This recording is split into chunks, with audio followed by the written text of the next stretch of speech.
What if I told you that the most famous equation in history, E equals mc squared, might not have come from the genius we all know?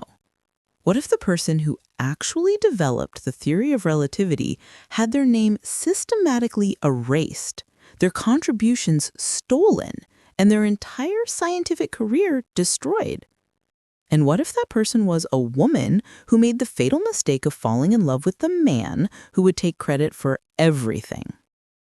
This is the story of Mileva Marić, and I need to warn you right now, what happened to her is going to make you question everything you thought you knew about Albert Einstein.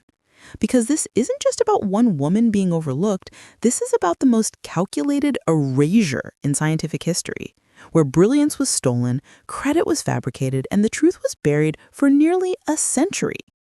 By the end of this video, you're going to see that iconic wild-haired genius in a completely different light. And you're going to understand exactly how patriarchy functions to erase women from history, even when they're standing right next to the men who become legends. The story starts in 1875 in a small town in Serbia where a girl was born who would change physics forever, even though you've probably never heard her name. Mileva Marić entered a world that had absolutely no space for her brilliance. Born in Titel, Serbia, when the region was still part of the Austro-Hungarian Empire, she grew up in an era when women were expected to master embroidery and piano, not calculus and theoretical physics. But Mileva's father, Milos, saw something extraordinary in his daughter, something that couldn't be contained by the suffocating expectations of the 1800s. Here's what makes this remarkable. Milos didn't just encourage his daughter's education in some vague, supportive way. He actively fought the system. He secured special permission, actual written permission, for Mileva to attend all-male schools that focused on physics and mathematics. Think about what that means. In an era when most girls weren't even taught to read beyond a basic level, Mileva's father was battling bureaucrats and school administrators to get his daughter into advanced science classes with boys who probably resented her presence. And she didn't just attend these classes. She dominated them, consistently. Her grades weren't just good, they were the highest in her class, outperforming every single boy who had the privilege of being there by birthright rather than by fighting for permission. But Mileva had another challenge beyond just being female in a male world. She was born with chronic hip dysplasia, a condition that left her with a permanent limp. In a society obsessed with physical protection and proper femininity, this visible difference subjected her to constant ridicule and judgment. People who should have been celebrating her intellectual gifts instead focused on the way she walked, turning a physical condition into another reason to dismiss and diminish her. None of it stopped her. When most girls her age were preparing trousseau and learning him manage households, Mileva were mastering theoretical physics at the Royal Classical High School in Zagreb. She earned the highest possible grades in mathematics and physics, subjects that were supposedly beyond the female mind's capacity, according to the scientific beliefs of the time. Her excellence opened a door that had been locked to women throughout history. In 1896, at 21 years old, Mileva was admitted to the Swiss Federal Polytechnic School in Zurich, now known as ETH Zürich, one of the most prestigious scientific institutions in the world. She became one of the very first women ever admitted to study physics and mathematics there. The program had exactly 5 students that year, 4 men and Mileva. One of those 4 men was a 20-year-old with unruly hair and an arrogant charm. His name was Albert Einstein, and meeting him would turn out to be both the greatest collaboration and the greatest tragedy of Mileva's life. At first, it was purely intellectual. Their fellow students remembered seeing them constantly together, 2 brilliant minds bent over the same textbooks, arguing passionately about physics problems, pushing each other to think deeper and reach further. They were partners in every sense of the word, intellectually matched, academically ambitious, and genuinely excited about each other's ideas. The letters Albert wrote to Mileva during this period are absolutely revealing, and they're going to become crucial evidence in just a moment. He didn't write to her like a man writes to his girlfriend. He wrote to her like one scientist writes to another scientist. His letters are filled with phrases like our work and our research and our theories. Not his work, ours. In one particularly damning letter from 1901, Albert wrote to Mileva, "How happy and proud I will be when the two of us together will have brought our work on relative motion to a victorious conclusion." Read that again. The two of us together, our work on relative motion. This is 4 years before the famous 1905 papers that would make only his name famous. 4 years before the miracle year. And he's explicitly stating that they're developing these theories together. The romance developed alongside their intellectual partnership, which makes what happens next even more devastating. By 1901, Mileva was pregnant with Albert's child. At 26 years old, unmarried, pregnant, and facing complete social ruin, she had to make an impossible choice. She left Switzerland and returned to Serbia alone to give birth in secret. The baby was a girl. They named her Lisa, and then she vanished from history. Some evidence suggests the infant was given up to adoption. Other sources hint that she died of scarlet fever in infancy. Either way, Mileva faced this crisis completely alone while Albert remained in Switzerland, focused on securing employment and advancing his career. This pattern, Mileva's sacrificing everything while Albert pursued his ambitions, wasn't an aberration. It was the foundation of their entire relationship. And it's the same pattern that would repeat when her scientific contributions were systematically erased. But before we get to that erasure, we need to talk about what happened at the Polytechnic, because it's one of the most suspicious moments in this entire story. Mileva had an exceptional academic record. She'd been the top student in her previous schools. She'd mastered advanced mathematics and theoretical physics, while most women were being told that education would damage their reproductive organs. Yes, that was an actual medical theory at the time. She was brilliant. Everyone knew it, including Albert. So what happened during her final exams at the Polytechnic is both shocking and, when you understand the context, entirely predictable. Albert passed his exams. His scores weren't spectacular. He was actually a mediocre student compared to Mileva, but he passed. Mileva failed, and not just barely failed. She failed by a margin that was suspicious enough to raise questions even then. Here's what makes this failure so revealing. Mileva scored exceptionally well on all the mathematical portions of the exam. The subject she'd mastered since childhood, the area where she'd consistently outperformed everyone, she aced. But she received an unusually low score from one particular professor, a professor who was openly, vocally opposed to women studying science, a professor who believed women had no place in physics, and who had the power to destroy Mileva's academic future with a single evaluation. Mileva tried again the following year, but by then she was dealing with the trauma of having given birth in secret, the psychological devastation of losing or giving up her child, and the constant stress of being pregnant again, this time with Hans Albert, who would become their first legitimate son. She failed the exam again. And just like that, Mileva Marić's formal scientific career was over before it truly began. The brilliant woman who had fought for every opportunity, who had outperformed man at every level, who had been developing theories of relativity alongside her partner, was suddenly just Albert Einstein's girlfriend, with no degree and no prospects. They married in 1903, and the historical record treats this as the natural order of things. The failed female student gives up her silly academic dreams to support his husband's real career. But what actually happened in the years that followed should make everyone question that convenient narrative. 1905. History calls it Einstein's miracle year. And it was miraculous. 4 groundbreaking papers that revolutionized physics, all published within months of each other. One paper explained the photoelectric effect, work that would eventually earn a Nobel Prize. Another introduced the world to E equals mc squared. And the centerpiece was the special theory of relativity, the work that would make Einstein synonymous with genius itself.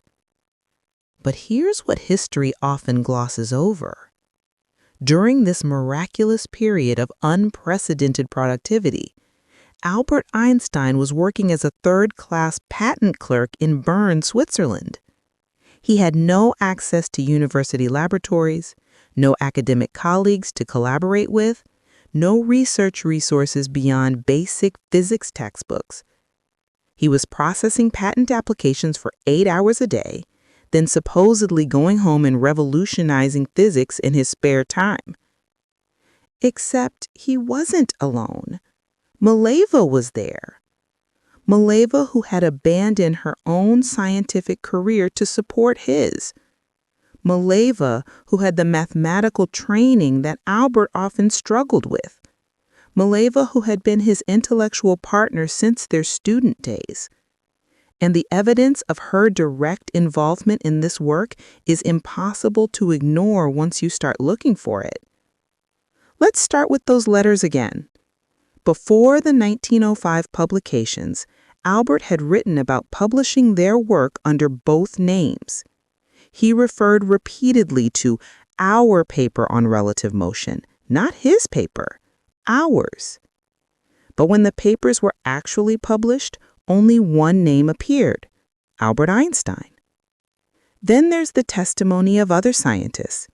Abram Jaffe, a Russian physicist who worked at the same institution, later claimed he had seen original manuscripts of the relativity papers signed Einstein-Marić. Einstein-Marić, both names, equal credit. But mysteriously, those original manuscripts later disappeared. The published versions only carried Albert's name, and the originals that might have proved Mileva's co-authorship conveniently vanished. Even more telling is the testimony from Einstein's own son. Hans Albert, who grew up watching his parents work, maintained throughout his life that his mother had collaborated extensively with his father. He specifically said that she solved many mathematical problems for the theories. These weren't vague statements. He was describing active scientific collaboration on the work that made his father famous. But the most damning evidence? The money. When Albert Einstein finally won the Nobel Prize in 1921, 16 years after the miracle year and long after his marriage to Mileva had collapsed, he did something unusual. He gave her the entire prize amount, not half, not a portion for alimony. The complete Nobel Prize money went to Mileva. Now, historians have tried to explain this away as simply generous alimony, as evidence of Albert's guilt over the failed marriage. But think about the amount we're talking about. The Nobel Prize wasn't just a nice check. It was an enormous sum, enough to support Mileva and their sons comfortably for years. If this was just about supporting his ex-wife and children, he could have given her a portion. Instead, he gave her everything, as if he was paying a debt, or compensating someone for work they'd done but never received credit for. And here's another pattern that's impossible to ignore. The timing of Albert's breakthrough work corresponds almost exactly with the period of his closest collaboration with Mileva. His most revolutionary, groundbreaking ideas emerged during their years together, particularly when they were most intellectually intimate. After their separation in 1914, Albert continued to produce important physics. He remained a significant figure in science, but he never again matched the revolutionary quality of the work from those early years with Mileva. Was it just that his early work was naturally more groundbreaking? Or was it that he'd lost his unacknowledged co-author? As their marriage deteriorated, something else was deteriorating too. Any remaining acknowledgement of Mileva's intellectual contributions. Albert grew increasingly cold, increasingly controlling, and increasingly determined to reshape the narrative of his success into a story of isolated genius rather than collaborative partnership. In 1914, he presented Mileva with a list of conditions for their continued marriage. And this document, this actual written list, is one of the most chilling artifacts of how brilliant women are systematically diminished. He demanded that she serve him 3 meals a day in his room, that she maintain his clothing and keep his bedroom and study in order, that she renounce all personal relations with him unless they are completely necessary for social reasons. Read that again. He wanted her to stop talking to him while continuing to serve him. And then came the most revealing demand.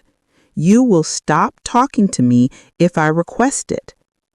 This from the man who had once written passionate letters calling her his intellectual equal, discussing our work and celebrating their partnership.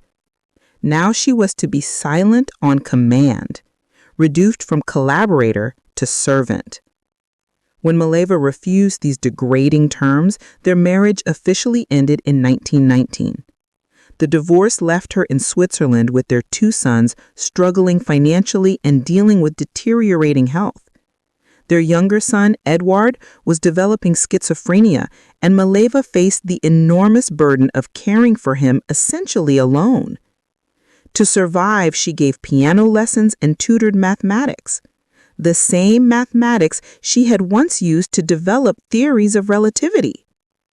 While Albert remarried, achieved international fame, and enjoyed the fruits of his genius, Mileva struggled to pay rent and keep her family afloat. And her scientific contributions? They disappeared. The historical record treated her as just another early romance who couldn't keep up intellectually, a failed student who'd made the sensible choice to give up her silly academic dreams and support his important work. For decades, that was the accepted story. Mileva Marić was a footnote if she appeared at all. The discarded first wife, the woman who wasn't quite bright enough to make it in physics. But then, in the 1980s, something happened that would begin to change this narrative. Their private correspondence was finally published, and suddenly researchers could read Albert's own words describing their collaborative work. They could see him writing about our theories and our research. They could trace the intellectual partnership that had been systematically erased from public history. In one particularly revealing letter from 1901, Albert wrote to Mileva about the research they were conducting together on the electrodynamics of moving bodies. That phrase, the electrodynamics of moving bodies, would become the foundation of his famous 1905 paper on relativity, the paper that bore only his name, the paper that would make him immortal. 4 years before publication, he was writing to her about their joint work on exactly this problem. And 4 years later, when the paper was published to worldwide acclaim, her name was nowhere to be found. Here's what makes Mileva Marić's erasure particularly insidious. We'll never know exactly which ideas originated with her and which with Albert. Their work was too deeply intertwined, their collaboration too intimate, their discussions too private. The evidence has been scattered, suppressed, or destroyed. The original manuscripts that might have shown both names are gone. The full truth died with them. But what we do know is this. The popular image of Einstein as the isolated genius, the lone figure revolutionizing physics through pure individual brilliance, is at best incomplete, and at worst a deliberate fiction. The reality is messier, more collaborative, and far less flattering to the man who became science's greatest celebrity. What's particularly telling is how defensive some Einstein scholars still are about acknowledging Mileva's potential contributions. They argue that recognizing her role somehow diminishes his genius, as if scientific achievement is a zero-sum game where giving credit to a woman means taking credit from a man. This defensive reaction reveals exactly how patriarchy functions. Women's contributions are treated as threats rather than as part of the truth. Acknowledging female brilliance is framed as detracting from male achievement, rather than simply painting a more accurate picture of how scientific discovery actually happens through collaboration, through shared thinking, through partnerships where ideas bounce between minds until neither person can fully separate their contribution from the others. Mileva Marić died in 1948, largely forgotten by the scientific world that celebrated her former husband as its greatest genius. Albert never publicly acknowledged any scientific debt to her. By the time serious questions about her contributions began emerging in historical research, both were long dead, and the crucial evidence had conveniently disappeared. But Mileva's story isn't just about one woman being cheated. It's emblematic of a much larger pattern of how women's contributions to science have been systematically erased, minimized, or attributed to the men who worked alongside them. How many other female scientists have been written out of history? How many other brilliant women had their ideas absorbed into the legacies of male colleagues who became famous while they were forgotten? When we celebrate Einstein without even questioning whether Mileva might have contributed to his work, we perpetuate the very system that erased her. We reinforce the mythology that groundbreaking science comes only from isolated male genius, rather than from collaborative human endeavor that includes women's minds. So here we are, more than a century after those revolutionary papers were published, finally asking the questions that should have been asked from the beginning. Did Mileva Marić co-develop the theory of relativity? We'll probably never have definitive proof one way or the other, but we have enough evidence to know that the story we've been told of Einstein's lone genius is incomplete at best and deliberately fabricated at worst. What we know for certain is this. Mileva was brilliant. She was trained in exactly the mathematics and physics needed for relativity theory. She worked closely with Albert during the period when these theories emerged. Albert himself referred to their collaborative work in his private letters.